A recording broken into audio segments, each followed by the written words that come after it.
নমস্কাৰ। ৰন্টুমণি সাধনীৰ সংগীত ব্যৱস্থাপনাৰে মোৰ এটি স্বৰচিত কবিতা আন্তৰিকতা।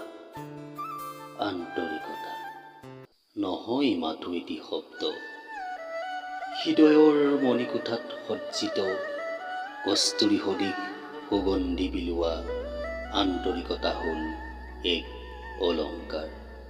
পিন্ধি লোৱা চৌপাশে বিয়পি পৰক তোমাৰ সুগন্ধি আমোল বকুলৰ দৰে। কবিৰ কবিতাত প্ৰাণ পাই উঠক তোমাৰ নিস্বাৰ্থ আন্তৰিকতা।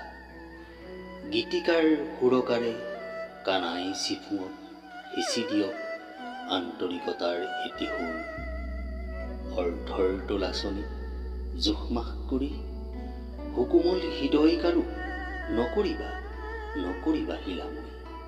জানা উচ্চ নিচ্চ জাত পাতৰ প্ৰাচীৰ ভাঙি যিদিনা তুমি তোমাৰ মনৰ মানৱীয় প্ৰমূল্যবোধ সঞ্জীৱিত কৰিবা, দেখিবা সকলো সমান।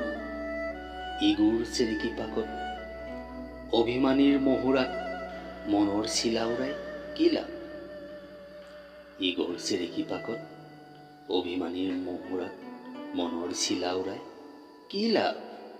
যোৱা যাব, অহা আহিব, এয়া জীৱন চক্ৰৰ সময়ৰ হিচাপ মাথো